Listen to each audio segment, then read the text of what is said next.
오늘 우리에게 주시는 하나님의 말씀은 사무엘상 23장 15절에서 29절까지의 말씀입니다. 우리 한 절씩, 저와 여러분 한 절씩 교독하겠습니다. 다윗이 사울이 자기의 생명을 빼앗으려고 나온 것을 보았으므로 그가 십광야 수풀에 있었더니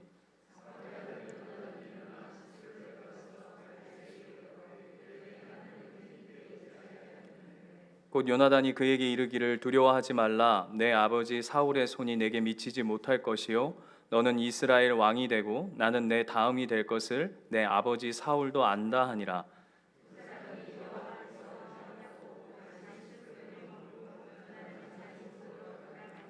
그때에 십사람들이 기브아에 이르러 사울에게 나와 이르되 다윗이 우리와 함께 광야 남쪽 하길라산 숲을 요새에 숨지 아니하였나이까.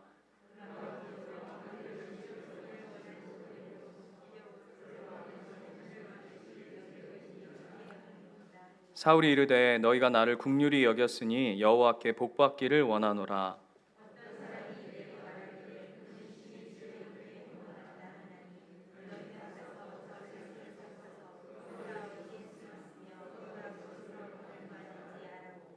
그가 숨어 있는 모든 것을 정탐하고 실상을 내게 보고하라. 내가 너희와 함께 가리니 그가 이 땅에 있으면 유다 몇천 명 중에서라도 그를 찾아내리라 하더라.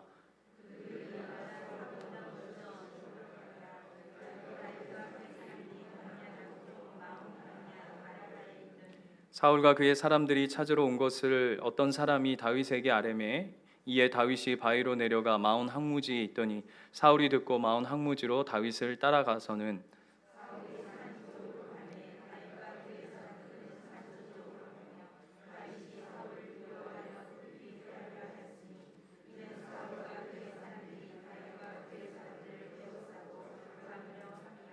전령이 사울에게 와서 이르되 급히 오소서 블레셋 사람들이 땅을 침노하나이다.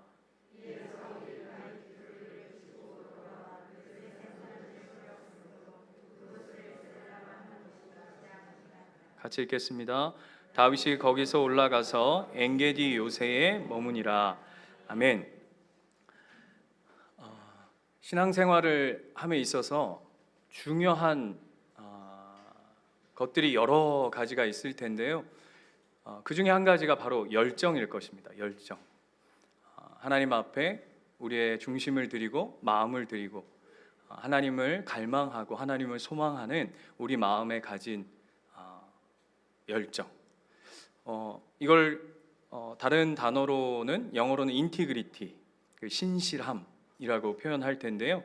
오늘 우리가 읽진 않았지만 23장 14절 말씀 한번 보시면 사울도 열정을 다하는 모습을 우리가 보게 됩니다. 사울이요 온 힘을 다해요. 14절 보시면 뭐에 온 힘을 다하냐 하면 다윗이 광야의 요새에 있었고 또 십광야 산골에도 머물렀으므로 사울이 매일 찾았답니다. 올 데이. 여러분 너무 신실하지 않습니까? 그죠? 신령과 진정을 다해서 지금 다윗을 찾고 있는, 잡으려고 애쓰고 있는 사울의 모습을 보게 됩니다.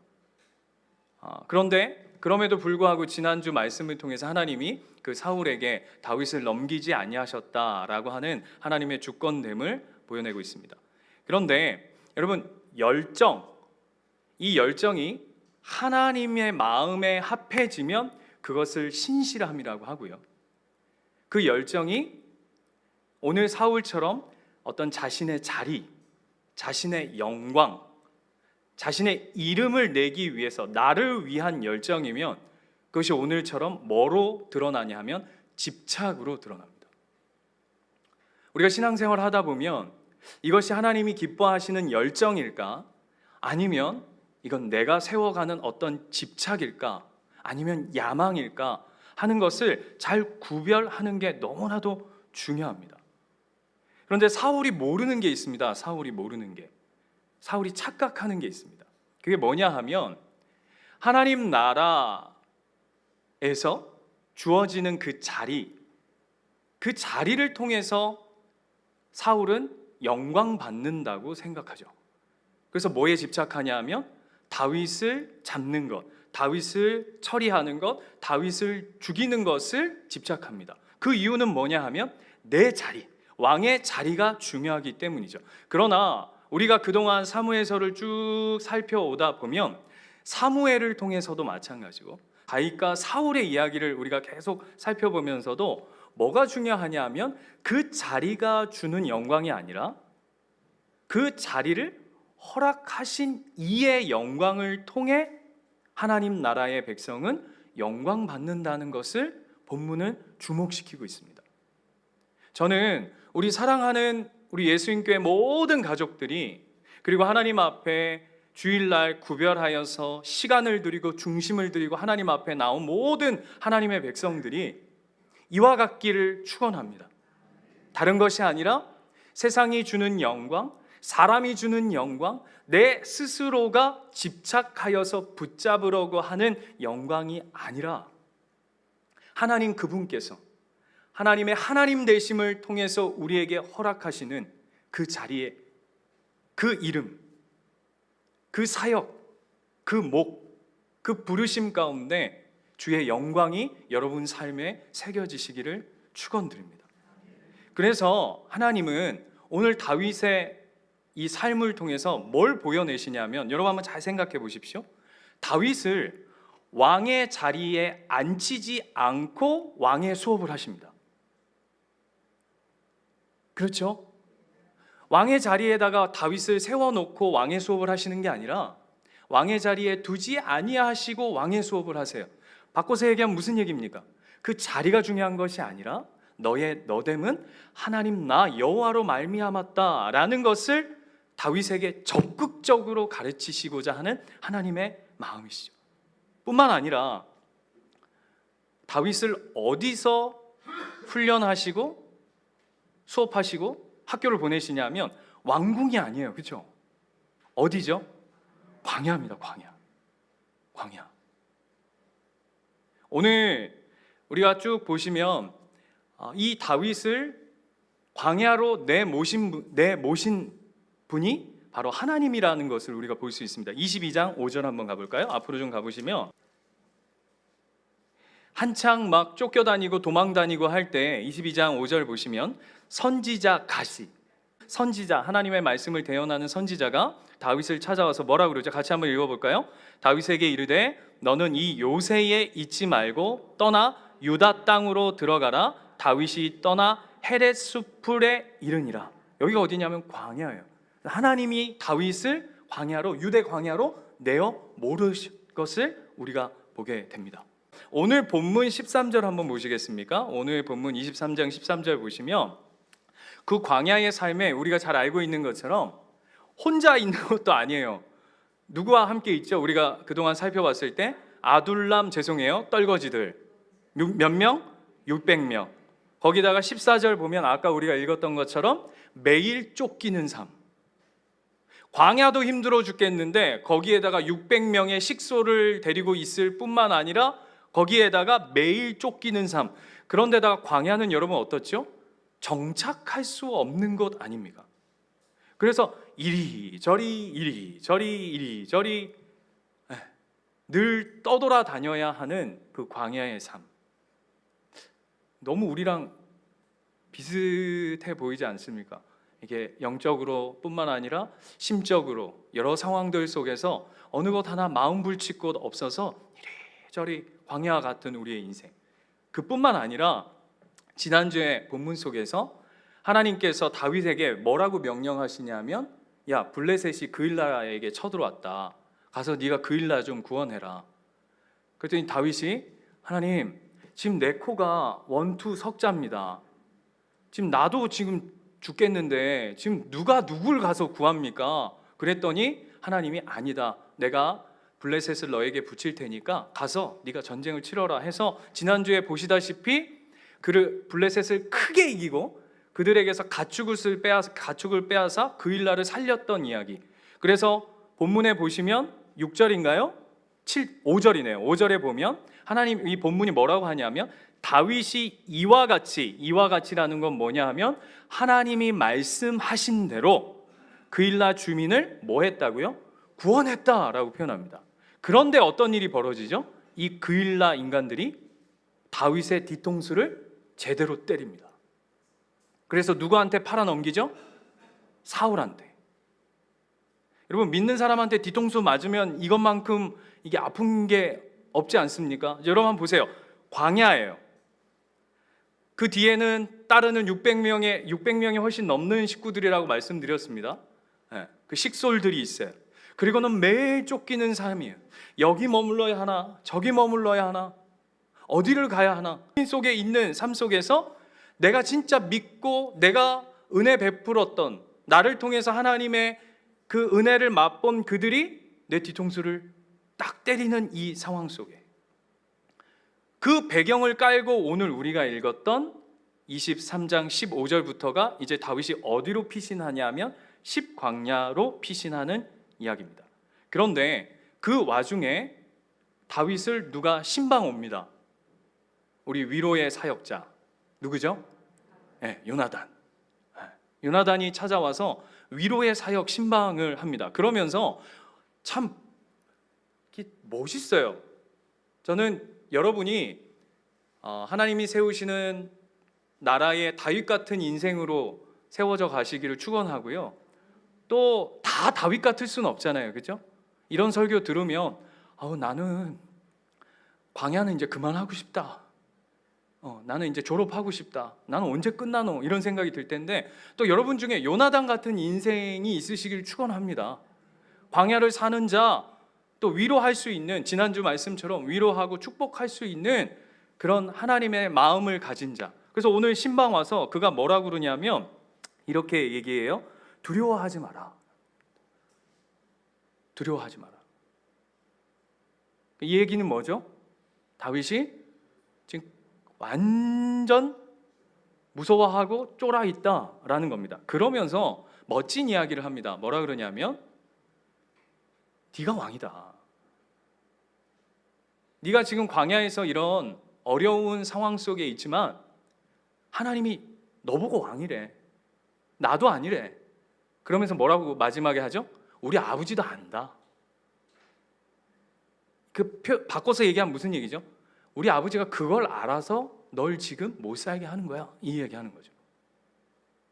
그런데 여러분, 거기서 끝나는 게 아니라 16절 말씀 한번 보세요. 16절 말씀 보시면 사울의 아들 요나단이 일어나 숲풀에 들어가서 다윗에게 이르러 그에게 하나님을 힘있게 의지하게 하였는데 라고 되어 있는데, 여기서 하나님을 힘있게 의지하게 하였다라는 표현이 원문적으로 굉장히 재밌는 표현인데요.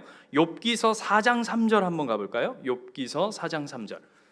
여러분 그냥 찾지 마시고 앞에 한번 보세요. 4장 3절 보시면 이렇게 되어 있어요. 보라, 전에 내가 여러 사람을 훈계하였고 손이 늘어진 자를 강하게 하였다라고 할 때 손이 늘어진 자를 강하게 하였다라고 하는 표현과 오늘 본문에서 하나님을 힘있게 의지하였다라고 하는 단어가 똑같은 단어입니다.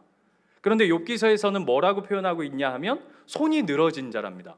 그러니까 이게 무슨 얘기냐 하면, 여러분 진짜 완전 절망 가운데 있고 완전 무기력한 사람들의 모습이 어떻죠? 약간 이모티콘으로 이렇게 표현해 본다면 어깨 완전히 축 처지고 손이 축 처졌다는 게 이게 뭔지 아시겠죠? 이렇게 어깨 축 늘어져 가지고 이렇게. 김진홍 목사님 아시죠? 두레교회. 저 어렸을 때 그 김진홍 목사님 그 삶을 영화로 만든 게 있었습니다. 그게 뭔지 아세요? 새벽을 깨우리로다. 그 중에서 제가 어린 시절에 봤는데도 잊을 수 없는 한 장면이 있어요. 아직도 생각나는. 그게 하나는 뭐였냐면 그 목사님이 이렇게 무슨 문제가 본인이 한 잘못이 아닌데 문제 때문에 감옥에 가셔서 발이 막 이렇게 썩어 들어가는데 하나님께서 치료해 주시는 장면, 이런 거. 그리고 하나는 뭐냐면 여자 성도가 그 판자촌에서 사는데 아픈 거예요. 그래가지고 업고는 병원마다 다니는데 병원에서 돈이 없다고, 안 된다고, 돈 없어서 수술을 해줄 수 없다고 막 거부당해가지고 목사님이 그 젊은 여성도를 등에 업고 막 병원마다 뛰어다니고 하다가, 여러분 보신 분 아시겠지만 그 목사님 등에서 그 성도가 죽어요. 실제로. 그래서 비가 막 쏟아지는데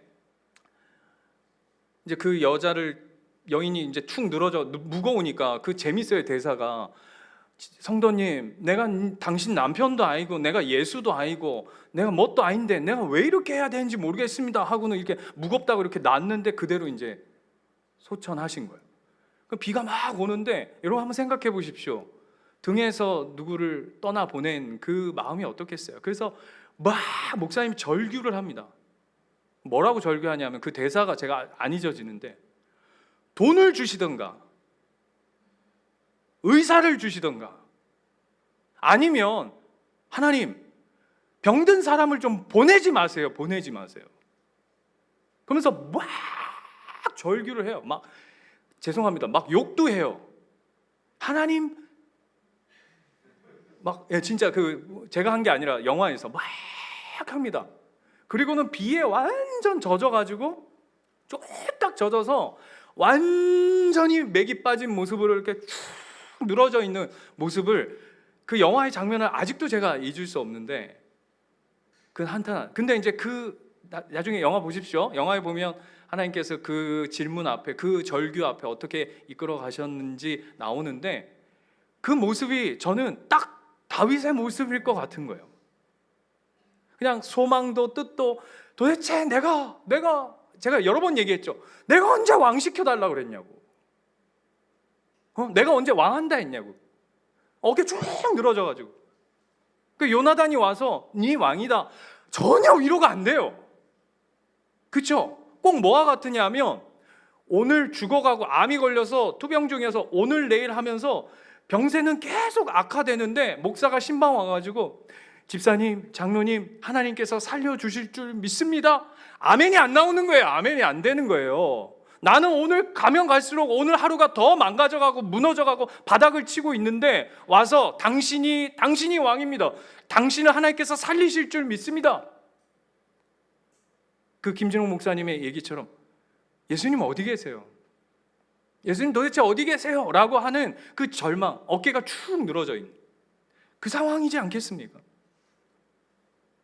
그런데 마음을 추스립니다. 그죠? 여러분, 하나님의 백성이 가지는 그 은혜가 뭐냐 하면 그래도 절망 가운데 어깨가 축 늘어지고 손이 쭉 늘어져 있지만 그래, 그래도 하나님 뜻이 있겠지 하고 마음을 추스리는. 김진홍 목사님 그 영화에 보면 이 스포가 될 것 같아서 요 정도만 할 텐데 야 소리 질러요. 막 소리 질러요. 그러니까 그게 옛날 거의 한 80년대 90년대 영화인가 그러니까 갑자기 구름에 예수님이 나오세요. 구름에 예수님이 나와서 뭐라 그러시냐면 네가 예수님 어디 계십니까? 어디 계신 겁니까? 그랬더니 예수님 뭐라 하시냐면 내가 네 등 뒤에 있다. 네 등에 엎여 있다. 이제 이렇게 그 여인이 예수다 이 얘기시죠? 그 말씀하면서 너는 그 여인의 이 비참한 죽음 때문에 우느냐? 나는 너희들을 위해 오늘 매일 우노라. 이 메시지에 이제 목사님이 이제 새롭게 뒤집어지는 그게 우리의 축복 아닙니까? 신자들이 가지는 절망과 끝자리에 있지만 다시 마음을 추스리는. 근데 이 정도 하면 여러분 어떠세요? 이 정도 하면 끝날 법 하잖아요. 도대체 이 광야 학교는 몇 학기예요, 도대체? 예? 이 광야 학교는 몇 년제예요? 1번 20년제 2번 죽을 때까지 3번 모르겠지만 분명한 건 그 학교를 졸업할 때가 있다. 소망이 있습니다. 아멘. 근데 오늘은요 안 끝나요. 자, 오늘 본문 보세요.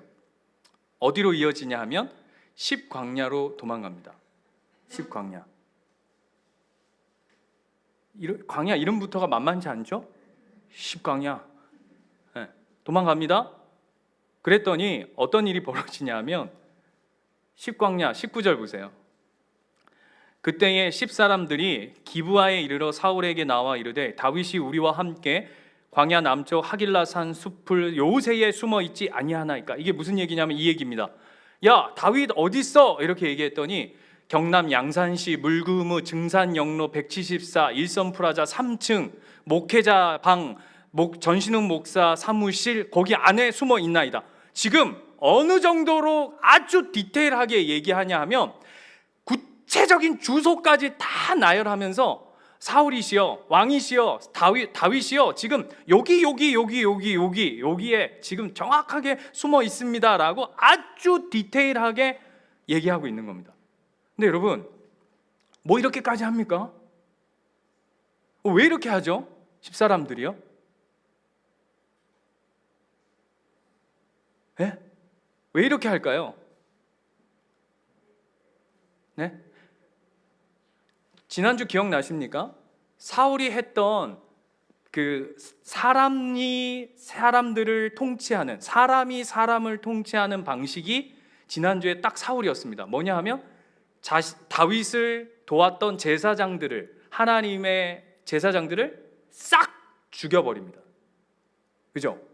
완전히 싹 죽여버립니다. 한 명 남겨두고. 그러면 어떻게 소문이 났을까요? 야, 사울 편에 서지 않으면 이거 끝장난다. 이거 끝장난다. 줄 잘 서야 된다. 이런 거죠. 그러니까 빨리 가서 사울한테 이거 빨리 일러주자 라고 하는 겁니다. 그런데 기가 막힌 게 이 10사람들이 누구냐 하면 유다 지파예요. 이 10사람들이 누구냐 하면 유다 지파라니까요. 쉽게 말하면 누군지 아세요? 제가 다윗이라고 한다면 여러분이에요, 여러분. 저기 다른 모르는 사람들이 아니고 자기 친척이라고, 같은 족속이라, 유다 지파 같은 지파 사람들이라고요. 여러분, 그일라 사람들한테 구원해주고는 뒤통수 맞아. 자기 같은 지파 사람들한테 뒤통수 맞아. 이거 미칠 환장할 노릇 아닙니까? 저 같으면 10부터 정리할 것 같아요. 이 의미 아시겠죠? 야, 사울은 내가 그래 이해를 하겠다. 사울이 나를 그러는 거는 이해가 안 되지만 그래도 내가 어쨌든 그런데 니들은 뭐냐 도대체가. 같은 식구끼리 난 이거는 이해 못하겠다. 진짜 어려운 거. 마가복음 보시면 마가복음 3장 한번 가보실래요? 마가복음 그래, 예수님이에요. 한번 보세요. 마가복음 3장 20절 이렇게 되어 있어요. 집에 들어가시니 무리가 다시 모임으로 예수님이 얼마나 힘든 시간들을 보내고 있냐면 식사할 겨를도 없대요. 그죠? 예수님이요. 예수님 그 얘기 하시죠. 난 머리 둘 곳도 없다. 여우도 굴이 있는데 난 도대체 어떻게 분주한 삶을 살고 계신데. 21절 예수의 친족들이, 오늘 본문대로 하자면 누굽니까? 10사람들이 듣고 그를 붙들러 나왔대요. 예수님 붙들러 나오니 이는 뭐 했다고요? 미쳤대. 친척들이 예수 보고 미쳤답니다. 그러면서 예루살렘에서 내려온 서기관들은 그가 바알세불에 집혔다 하고 또 귀신의 힘을 입어서 귀신을 쫓아낸다 하고 이 이야기를 합니다. 서기관이야 그런 거 좋다 이거예요. 근데 누가 그런다고요? 친족들이요. 너무 힘든 거 아닙니까? 어때 보이세요? 다윗이니까. 근데 여기서 끝나는 게 아니라 이게 지금 환장하는 겁니다. 21절 보세요. 21절 보시면 이렇게 돼 있어요. 사울이 이르되 너희가 나를 긍휼히 여겼으니 여호와께 복받기를 원하노라. 누가 얘기했다고요? 사울이요. 10사람들한테 뭐라고 그러냐면 네가 나를 긍휼히 여겨 나를 도와주니까 너는 누구한테 복받을 거라고요? 여호와께. 이게 할 말입니까? 여러분 어때 보이세요? 자, 여러분이 저를 팔아먹었어요. 별로 좋은 예는 저는 왜 이런 예밖에 생각이 안 나나 모르겠는데, 여러분이 저를 이제 넘기고 우리 이덕할 목사님을 담임으로 모신 거죠. 전혀 아멘이 없네요. 넘긴 거예요. 그랬더니 여기 새로 오신 목사님이 앞에 있는 목사님 넘기고 저를 세우셨으니까 여러분은 진짜 여호와께 복됩니다 이렇게 얘기한다면 분위기가 아멘 할 것 같다. 지금 그 얘기잖아요. 근데 이게 진짜 복됩니까? 지금 사울에 가지고 있는 이 지금 영적인 세계관, 그리고 이 10사람들이 가지고 있는 세계관, 지금 전혀 정신 못 차리고 있죠. 그런데 어떻게 이렇게 얘기할 수 있을까요? 지금 하나님의 뜻에 반해서 하나님과 관계없이 살아가고 있음에 대해서 뭐라고 얘기하냐면 복되다라고 얘기한다고. 그것도 여호와의 이름을 가지고. 어떻게 이렇게 얘기할 수 있을까요? 여러분 한번 생각해 보세요. 이런 겁니다. 이 상황이 성경의 어떤 한 인물의 이야기가 아니라 저와 여러분이 이 상황에 있다고 한번 생각해 보십시오. 우리 교회의 어떤 집사님이 막 쫓겨다니고 사업을 망하고 친척들한테 막 해코지 당하고 그래서 지방으로 다니면서 겨우 교회 와가지고 주일날 몰래 예배 드리고 수요일날 와서 기도받고 가고 온 사람들이 울고 있고, 그런데 그런 사람들과 관계없이 어떤 사람들은 승진해가지고, 쉽게 말하면 대통령 측근해가지고 승진하고 기업이 번창하고 놀라운 일들이 벌어진다면 여러분 누가 복 받았다고 하실 거예요? 아니, 사울이 얘기하는 게, 우리는 이 전체 내용을 알고 있으니까 사울이 복 받았다 얘기할 때 10사람들한테 니들이 복되다라고 얘기할 때 아이고 이 정신 빠진 놈 어떻게 이런 얘기를 할 수 있어 라고 얘기하지만, 이게 우리의 실상이 된다면 여러분 생각해 보세요. 우리가 개척교회를 시작했는데 안 와, 아무도 안 와. 여러분 개척교회 목사님들 무슨 이렇게 그 책이 있는데 그 책에서 뭐라고 하는지 알아세요? 개척교회 목사들이 제일 불안할 때 언제라는지 아십니까? 5개월 동안 아무도 새 가족이 오지 않을 때래요.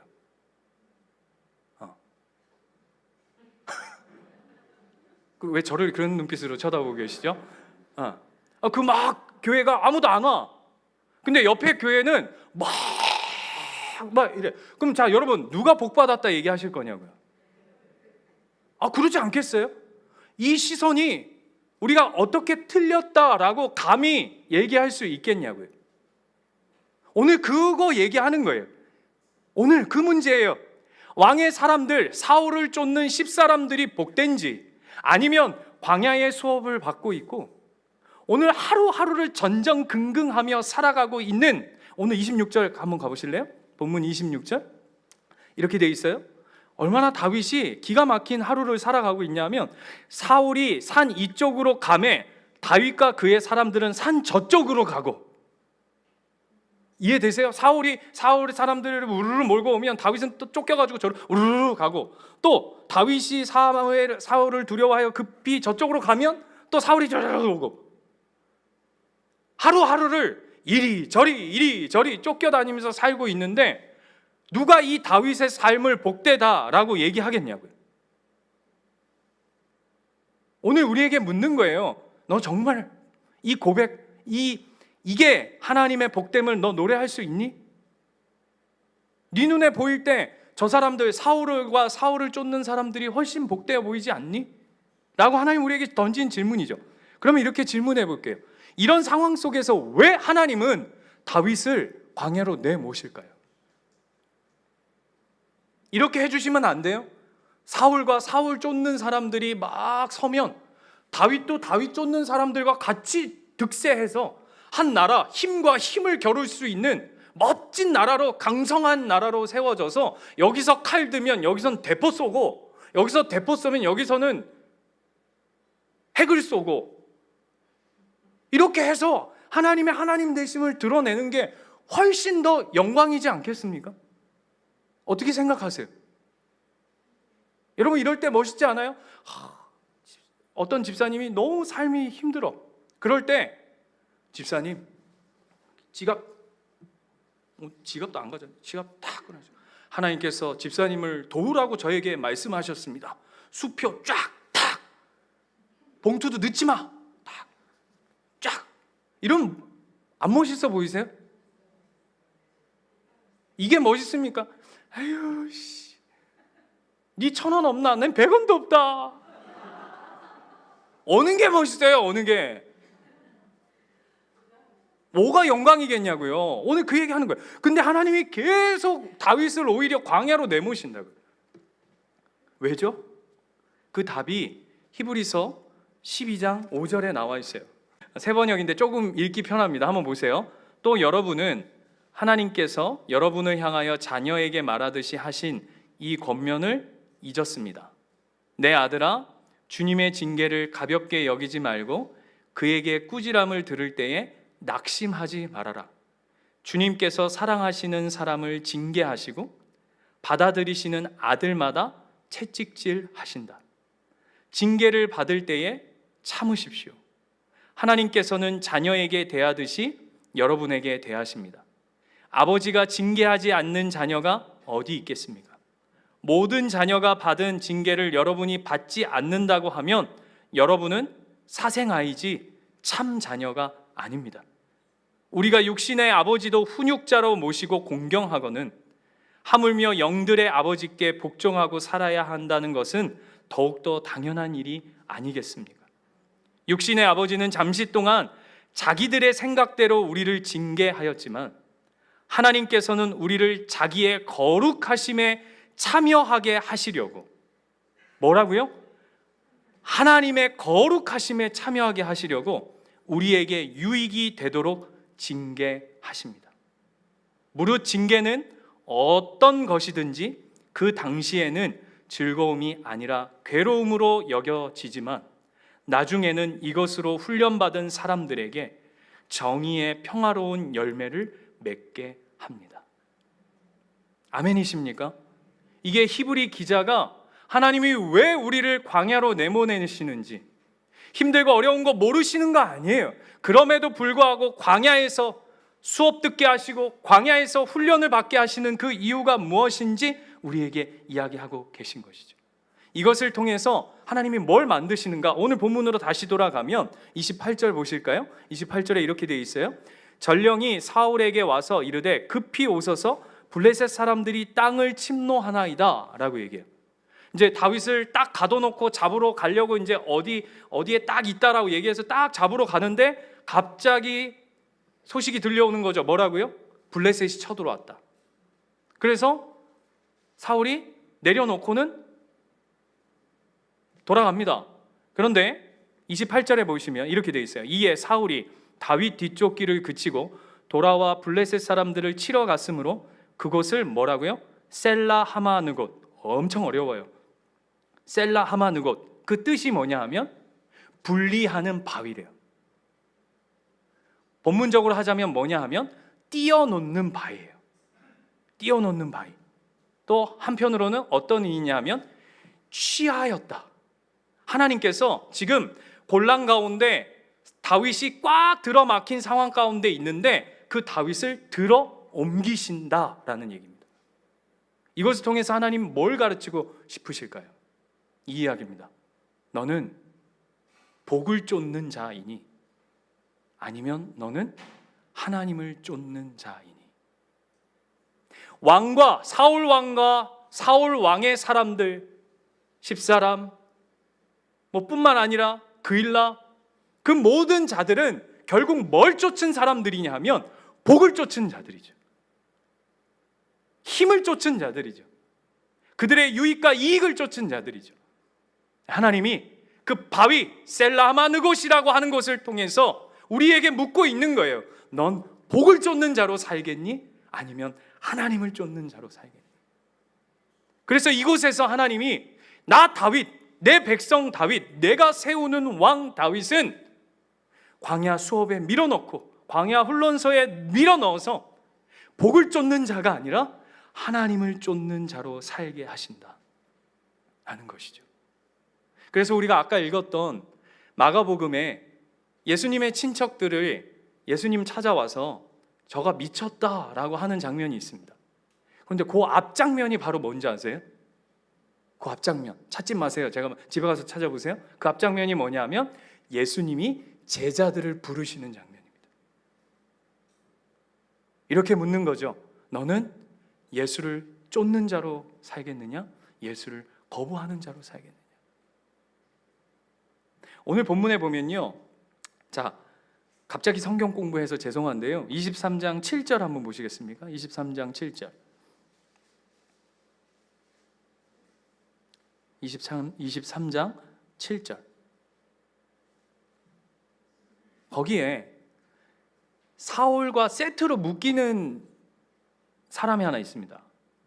누구죠? 어떤 사람입니다.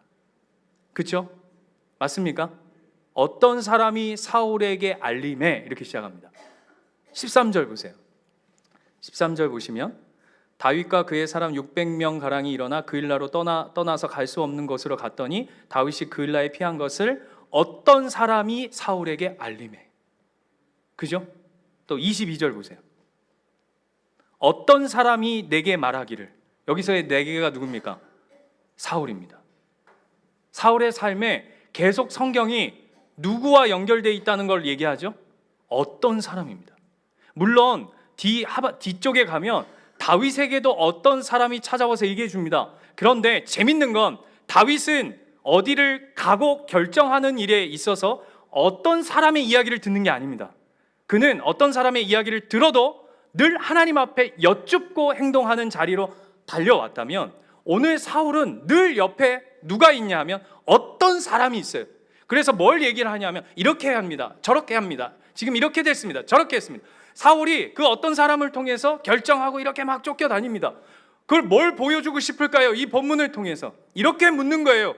우리는 사울을 쫓는 사울 옆에 어떤 사람으로 살 것이냐, 아니면 하나님을 쫓는 다윗의 삶을 살 것이냐, 아니면 요나단의 삶을 살 것이냐. 셀라, 오늘 이 얘기잖아요. 셀라, 하만, 느곱, 그 바위로부터 두 부류가 나눠졌다고요.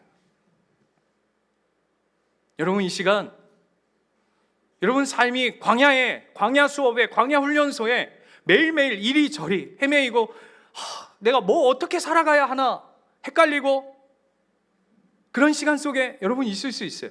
어떤 분은 좀 광야에서 조금 나온 듯해 보일 수 있고, 이제 광야를 시작하지 않으신 분도 있을 수 있어요.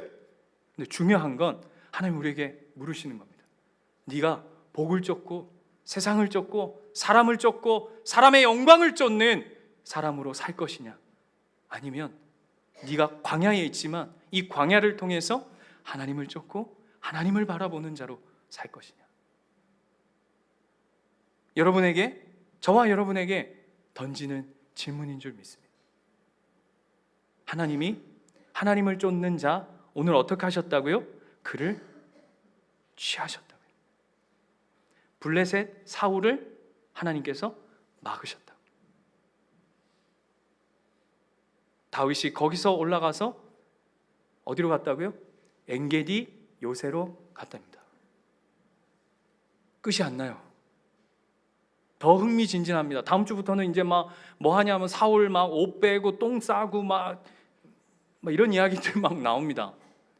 그 시간 속에서 하나님이 여전히 다윗을 어떻게 만들어 가고 계신지, 여러분 삶에 던져진 그 광야의 이야기들을 오늘 이 말씀을 통해서 마음에 새기시고 주님께 집중하는 복된 시간 되시기를 축원합니다.